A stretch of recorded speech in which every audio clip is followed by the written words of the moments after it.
Yo sobat, apa kabar?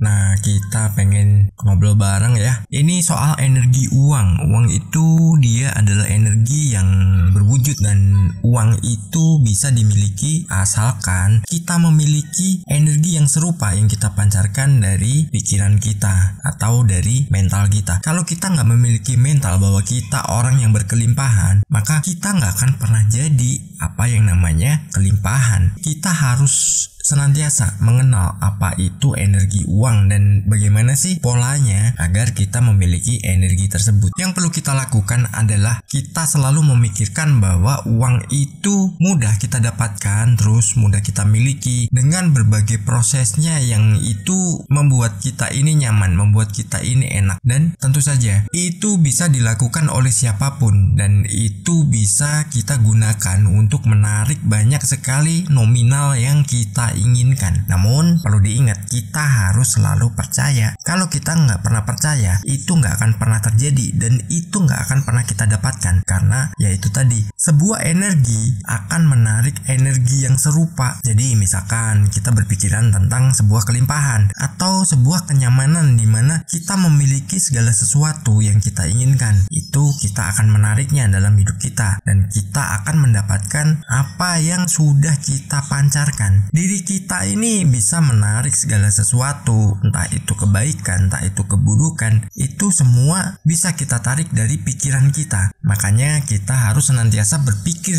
hal-hal yang baik. Jangan pernah kita berpikir ke hal-hal yang sebenarnya kita takutkan atau kita tidak inginkan. Itu berbahaya sekali karena itu akan menjadi sebuah tarikan juga dan itu akan terwujud dalam kehidupan kita. Untuk menarik energi uang, kita harus senantiasa menanamkan bahwa kita sudah memilikinya. Terus kita sudah menentukan berapa besar nilainya dan itu gambarkan dalam pikiran kita. Enjoy-nya ya lakukan sebelum tidur. Saat kita sebelum tidur kita lakukan itu. Kita berpikir bahwa kita memiliki banyak uang dan rasakan itu bagaimana bahagianya kita saat memiliki itu semua. Kita juga harus memikirkan hal-hal yang itu berkaitan dengan keuangan. Jadi misalkan nih, teman-teman memikirkan atau menggambarkan ya nilai uang dalam jumlah tertentu.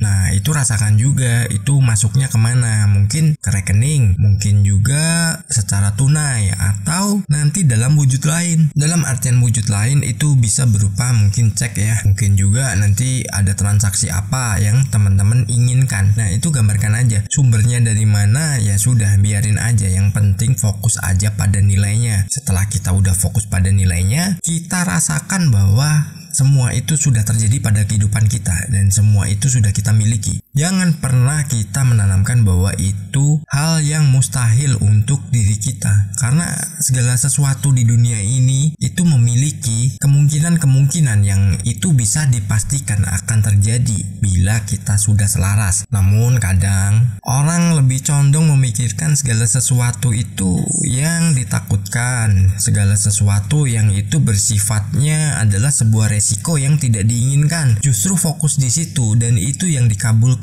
Kenapa? Karena gini, saat kita memikirkan sebuah ketakutan, itu perasaan kita bermain dan perasaan kita itu akan menarik juga. Padahal perasaan kita ini memiliki kekuatan itu jauh lebih besar dari apa yang menjadi visual kita atau pikiran kita atau apa yang kita gambarkan. Jadi saat kita merasakan sebuah ketakutan, kita merasakan sebuah, ya mungkin bisa jadi berpikir bahwa hidup kita itu penuh dengan yang namanya kesusahan. Ya itu yang kita tarik. Kenapa? Perasaan kita ini mendalami. Contoh sederhana begini ya polanya ya. Anda perhatikan penyanyi yang dia memiliki lagu itu yang hit, yang booming, yang sampai mungkin orang-orang itu familiar dan sering mendengarkannya ataupun bahkan melantunkannya. Dan coba diamati, hidupnya akan sama dengan lagu yang dinyanyikannya. Nah, itu alasannya kenapa? Saat dirinya menyanyikan itu, dia membawakan lagunya, itu pikiran dia itu menggambarkan bahwa itu memang terjadi. Itu memang benar dia alami. Terus dalam perasaannya dia berpikiran bahwa biar dia bisa mendalami isi lagu yang dia bawakan, Makanya perasaannya juga menggambarkan peristiwa itu ada dan peristiwa itu terjadi pada kehidupannya. Padahal secara nggak langsung itu dirinya sudah menariknya dalam kehidupan. Nah, itu berbahaya sekali. Orang-orang yang menyanyikan lagu, mungkin yang lagu galau, lagu ya pokoknya yang penuh dengan penderitaan lah atau perpisahan lah, itu justru hidupnya akan nantinya seperti itu. Karena apa? Vibrasinya bermain dan itu menarik segala sesuatu yang sudah dia gambarkan. Pikiran bawah sadar kita tidak mengenali itu hanya pura-pura, itu hanya sebuah lagu, atau itu sebuah candaan. Pikiran bawah sadar tidak mengenalinya. Semua dianggap itu adalah benar dan itu akan ditarik menjadi sebuah kenyataan dalam hidup. Makanya kenapa saat kita menginginkan nilai uang tertentu ya kita harus berpikiran bahwa kita sudah memilikinya. Karena ya kita nggak dikenal ya.